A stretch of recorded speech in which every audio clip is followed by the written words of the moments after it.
আসসালামু আলাইকুম গাইস, আশা করছি আপনারা সবাই অনেক ভালো আছেন, সুস্থ আছেন। জীবনে সবাই ব্যস্ত আছেন। জীবনের ব্যস্ততার ভিতরে মানে এক্সামের ভিতরে এখন বড় বোন হওয়ার ফিল নিব লিটারালি। তো আজকে ইংলিশ সেকেন্ড পেপার এক্সাম ছিল, কালকে কোনো এক্সাম নাই দেখে এখন কোনো টেনশন নাই।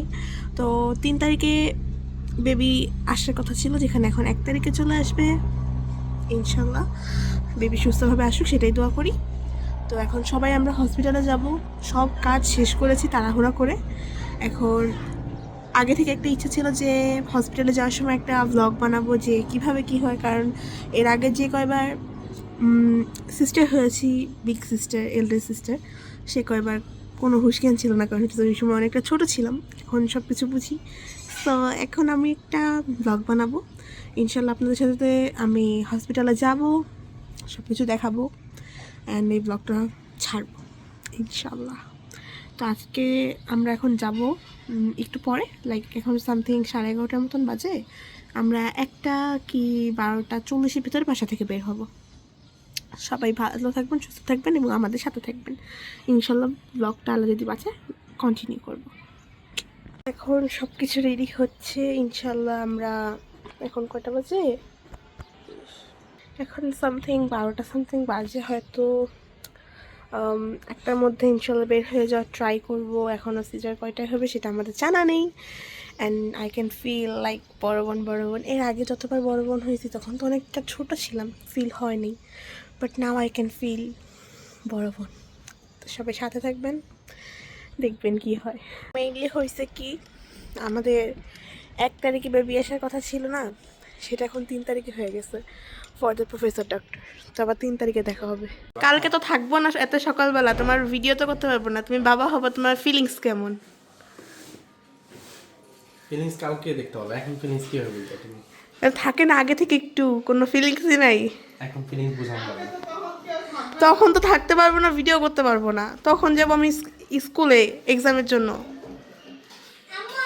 এখন তো ফিলিংস বুঝতে পারবো না তোমাকে। মামার ফিলিংস বলার মতন না। এখন ফিলিংস বুঝাতে পারবো না। ফিলিংসটা আসলে ইনস্ট্যান্ট হয়, এগুলো আগে হয় না, পরেও হয় না, ইনস্ট্যান্টলি। মামা কারোর একটা ব্যবস্থা। আলহামদুলিল্লাহ আমাদের বাবু হয়েছে মেয়ে।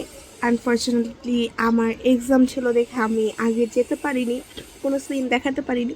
হ্যাঁ, মুহূর্ত কিছু মানে মুহূর্ত একটুখানি আমার কাছে আসে, ক্লিপ আছে, সেটা আমি অ্যাড করে দিব মামার রিয়েকশন যেটা ছিল। বাট আমার এত ইচ্ছা ছিল, আমি যেতে পারলাম না। আমার ছোটো ভাই অবশ্য গিয়েছে, কারণ তার কোনো এক্সাম নেই। আমার আজকের দিনে এক্সাম ছিল, আর আমি যখন এক্সামের জন্য বাসা থেকে বের হব তখন মামুনিকে ওটিতে নেওয়া হয়েছে, এই জন্য আমি যেতে পারিনি। এখন কিছুক্ষণের ভিতরেই আমরা হসপিটালের জন্য বের হয়ে যাব। আপনাদের সাথে আরও কিছু আপনাদের সাথে আরও কিছু মুহূর্ত শেয়ার করবো, সবাই আমার সাথে থাকবেন। ঘুম থেকে আসার সময় এই ফুলটা নিয়ে আসছি, আমি আসার সময় নিয়ে আসছি for Mamuni. Blessing flower C, এটা আমি ছোট বেবির জন্য করেছি। এটা আমি মানে কি লিখবো, ছোট ভাই নাকি বোন, তাই আমি ছোট বেবি লিখেছি। সুন্দর হয়নি অবশ্য। So I am ready, not all, আমি রেডি হয়ে গেছি। কিছুক্ষণের ভিতরে ওভার কল করা হবে, দেন আমরা হসপিটালের জন্য বের হয়ে যাবো। And that is my flower.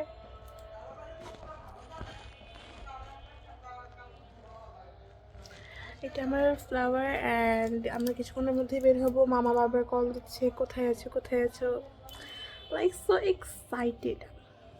তো চলেন হসপিটালে যাই, এবার দেখা হবে বা গাড়ির ভিতরে দেখা হবে। তো এখন আমরা হসপিটালের উদ্দেশ্যে বের হয়েছি। এখন রাস্তা থেকে আছি, কোনো ভয়েস কভার দিতে পারিনি, এখন ভয়েস দিয়ে দিচ্ছি। এখন বাবুকে ফিডিং করানোর জন্য মামুনির কাছে নিয়ে যাওয়া হচ্ছে। এখানে আম্মু আছে, আমার খালামুনি, মামা সবাই আছে, যে পাশে বাবুর বাবা অ্যান্ড বাবুর বড় আম্মু বাবুকে নিয়ে যাচ্ছে। এখানে আমরা সবাই যাচ্ছিলাম। তো এখানে বাবুকে ফিডিং করানোর জন্য ভিতরে নিয়ে যাওয়া হয়েছে এবং আমরা এখানে দাঁড়িয়ে আছি যে বাবু ডক্টরের ভিতর থেকে চলে আসে। তো এখানে মামুনি চলে আসছে, মামুনি দেখার জন্য নড়তে পারতেছে না, অ্যানেস্থেসিয়া দেওয়ার কারণে সে ঘুমিয়ে আছে। এখন আমি তাকে একটু শ্যুট করে নিলাম। That's it. এই যে মামুনি, এখানে মামুনি আছে and বাবু। তো এখানে বাংলাদেশি হসপিটাল সিচুয়েশন আড্ডা বসছে, এখানে ছোটদের আড্ডা বড়দের আড্ডা যাই হোক।